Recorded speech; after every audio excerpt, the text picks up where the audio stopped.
dit que si nous faisons la grève, et la commission, ça, il n'a pas apprécié. Au moins, j'adhère à la tête soulevée par le doyen qui est un vrai syndicaliste. Vous savez, chez vous, il y a tout le monde est journaliste aujourd'hui. Tout le monde est secrétaire général. Mais je vous rappelle quand même qu'il y a des généraux sans troupes. Donc, se désolidariser d'un mouvement d'ensemble, il n'est pas à son premier jeu. Ça ne nous gêne pas qu'ils prennent une position contraire par rapport à la position de sa centrale, dont elle se réclame. Je crois que Azéa Lékou, il a suivi.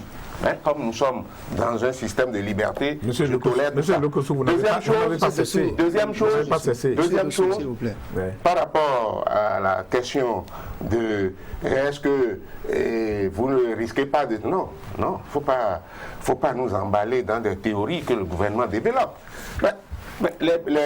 Ces gens-là, c'est pas la peste. J'entends beaucoup de choses. Et ils sont allés à Lomé, ils ont fait ci, ils ont un contrat de 50 millions. Mais écoutez. Avec qui? Il faut demander à Panorama. Votre confrère, il va exhiber bientôt les preuves. Oui. Donc, moi, je n'ai pas peur. Mais quand le président Boni nous appelle et nous allons là-bas, est-ce qu'il y a un problème autour? Mais on répond non. Les autres, ce n'est pas des Béninois. On n'est pas d'intelligence avec l'extérieur pour nuire aux intérêts du pays. Mais si Mbédi m'appelle, si je vais le voir, c'est un crime. Ce n'est pas des citoyens. Donc à partir de ce moment, moi je ne suis pas gêné par rapport aux commentaires que les gens font pour dire ci, pour dire ça. C'est nous qui sommes dans l'action. Moi j'ai reçu plein de coups de fil, même de l'extérieur, qui ont protesté énergiquement contre cette interdiction. Et j'ai une lettre ici, que quand même, des organisations de droits de l'homme nous ont adressés. Alors donc, qu'on dise que la politique, on est récupéré, mais hier, les émissaires du président Boni venaient nous voir à la bouche, non? Avant les élections, non? Pourquoi on n'a pas dit ça? Et c'est aujourd'hui qu'on trouve que tout ce que nous faisons, c'est la politique. Alors, moi, je suis nullement gêné, je suis bien dans mon rôle et les travailleurs apprécient. Alors, monsieur je vais répondre. La question a été posée au central syndical d'abord. Vous allez répondre tout à l'heure. Monsieur Tordino. Alors, monsieur Dossou, vous pensez qu'au niveau des centrales, par rapport à cette marche et par rapport à la grève et consort, il y a un peu de... il y a du politique là derrière? Oui. Et ça fait 1 an. C'est qu'on est trop jeune peut-être pour être écouté par certains. Mais la réalité, c'est tout autre chose. J'étais à l'émission Zone Franche, il y a 1 an pratiquement ici. Je vous ai exhibé ceci. Et qu'est-ce que c'est? Alors, c'est une invitation que mon syndicat a reçue. Et on a mis attention à l'attention de M. Dossou Théophile. Donc j'étais personnellement invité comme secrétaire général. Et ça dit quoi? Oui. On nous a exhortés, c'était de belles phrases. On veut nous voir par rapport à la crise dans le secteur de la santé. On veut nous rencontrer, on a indiqué le lieu, on est allé. Moi, je dis quelque chose. À la conférence de presse l'autre jour, si vos journalistes ou bien vos reporters ont bien rendu compte, je ne sais pas si l'image est vraiment passée comme on l'a faite. Je n'ai jamais accusé quelqu'un d'être de combinaison avec l'opposition ou pas. Non. Mais je dis ce que moi je sais. Et ce que moi je sais, c'est ceci. Nous avons été invités pour apaiser la situation. Mais quand nous sommes allés là-bas, ces responsables nous ont dit, mais écoutez, vous n'êtes que le bras armé que nous pouvons utiliser aujourd'hui pour destituer le gars. Parce que c'est un dictateur. Moi, chacun donne son appréciation par rapport au chef de l'État que nous avions élu. Son excellence Yahya n'a pas pris le pouvoir par coup d'État. Donc soyons un peu dans la mesure, ne faisons pas la démesure tout de suite. Alors, moi j'ai compris que cette rencontre-là, on voulait même nous donner les moyens pour que nous continuions la grève éternellement. On était à la sixième semaine de la grève. D'où moi, j'ai tout fait pour être à votre émission le 3e jour ici. Mais je sais toutes les menaces que j'ai eues. C'est pas aujourd'hui que ça a commencé. Donc tout ce qui va sur le plateau, je suis habitué à ça. Alors on ne m'intimide pas, on ne joue pas sur mon moral. Alors je vous dis sincèrement que la politique est rentrée dans le syndicat. Je suis heureux, comme mon ami Lokossou a dit, parce que là, je l'admire à certains points. Il a dit, il y a des centrales ou bien des syndicats tout court, parce qu'il ne voulait pas faire de détails pour qu'on sache de qui s'affichent politiquement. Ce qui est sûr, peut-être il fait allusion à moi. Moi, le premier à être intéressé par cette allusion, ce n'est pas moi non plus. Parce qu'il y a des gens dans les centrales dont on connaît les couleurs politiques et qui sont même candidats sous le couvert, le drapeau. Même si nous, jeunes, on fait après, eux, ils ont donné l'exemple. Donc attention, entre nous, je dis, la vraie démocratie devait être entre les syndicalistes. Vous les plus anciens, hier, vous aviez commis une faute. Et vous ne voulez pas que la jeunesse commise la faute aujourd'hui, alors que vous êtes encore aux affaires, c'est vous qui nous dirigez.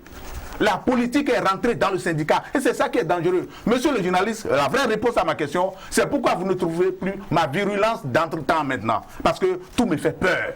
Et vraiment là où nous allons là, il ne faut pas que nous-mêmes, nous soyons, la police est là, la gendarmerie de l'État sont là, ils n'ont pas encore rien fait, il ne faut pas que c'est nous qui amenons les troubles. Oui, M. Adalet. Merci beaucoup. Vous êtes en train de discuter politique et syndicat. Je vais annoncer une position de principe. Les syndicats sont classés dans la société civile. Et tout ce que moi j'attends d'eux, c'est qu'ils puissent dire c'est bon si c'est bon. Là, ils auraient dit la même chose que ceux qui soutiennent le pouvoir et autres, et vous n'allez pas dire en ce moment qu'ils sont entrés en politique. Qu'ils disent aussi c'est mauvais quand c'est mauvais. Lorsqu'ils feront l'équilibre de cette façon, et qu'ils ne se contenteront pas, disons, d'être le porte-voix ou de la mouvance, si vous voulez, ou de l'opposition, je pense qu'ils seront dans leur rôle. Ailleurs, moi j'ai parlé de société civile combattante. C'est-à-dire la société civile, ce n'est pas essentiellement les syndicats, ce n'est pas les gens qui n'ont rien à voir dans la manière dont on conduit le pays. Ça, c'est très bien. Mais il faut, et c'est peut-être ce que vous, journalistes, vous leur demandez, qu'ils sachent se démarquer. Ce que M. Dossou dit, moi je dis, c'est l'influence perverse qui serait exercée, je n'en sais rien, exercée sur les syndicats. Alors si c'est le cas, c'est aux syndicalistes de se montrer responsables et de se dire, ah attention, nous sommes responsables devant la nation, on ne peut pas nous instrumentaliser. C'est à eux de se le dire. Et je parle encore une fois à M. Dossou, alors que je ne sais pas si le débat est fait à l'intérieur des centrales et des syndicats en général pour dire attention, vous êtes en train, enfin nous sommes en train d'être instrumentalisés, vous êtes en train, ou alors que on reproche à des gens d'être achetés parce que de plus en plus on commence à dire que les syndicats, il y a eu un mouvement de presse là qui a commencé par, disons, jeter un peu l'opprobre sur les syndicats. Donc en quelque sorte, il faudra faire l'équilibre. Voilà, donc je dis, vous devez donc faire attention et je compte sur vous pour être responsable à ce niveau. Monsieur Tadino. Et là, je ne pose pas de questions, mais je dis, toujours en matière de conseil, enfin d'avis que je donne sur le fonctionnement du syndicat, du mouvement syndical. Si j'étais à la place de M. Dossou, secrétaire seulement, pas au sommet, et que j'ai la preuve de ce qu'il dit, je vais menacer au niveau et de ma centrale et de tous les autres syndicats, et je vais dénoncer. On l'a fait. N'est-ce pas? Je vais le dire, et c'est quand je ne serai pas entendu que... Il y a vraiment des syndicalistes qui prennent aussi de l'argent chez les ministres. On l'a fait. Que ce soit chez les ministres, que ce soit à l'opposition, je dis ça s'appelle se laisser instrumentaliser. Vous m'avez dit, vous avez souligné, n'est-ce pas, que je suis politique ici. Hein, et le politique que je suis, je le fais depuis 20 ans. Officiellement, à travers un parti, je fais la lutte pour la moralisation de la vie publique. Et ça n'épargne personne.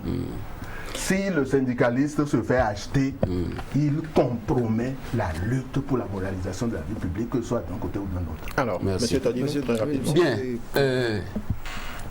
Doyen Adalet, moi je fais partie de ceux qui écrivent votre nom par terre dans les rues pour pouvoir, vous savez de quoi je parle.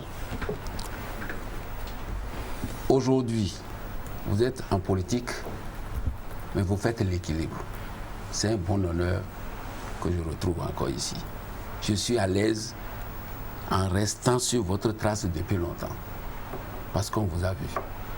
Et les signes sont encore sur vous aujourd'hui, n'est-ce pas? Messieurs les journalistes, ce que M. Dosso Théophile a dit concernant G13 n'engage que lui et lui seul. Moi, je n'étais pas à cette rencontre-là. Ok, ça n'engage que moi. Je n'étais pas là. Je n'étais pas à cette rencontre-là. J'ai jamais dit le contraire. Mais c'est curieux, si à mon âge aujourd'hui, les politiciens viendront m'instrumentaliser contre. Non.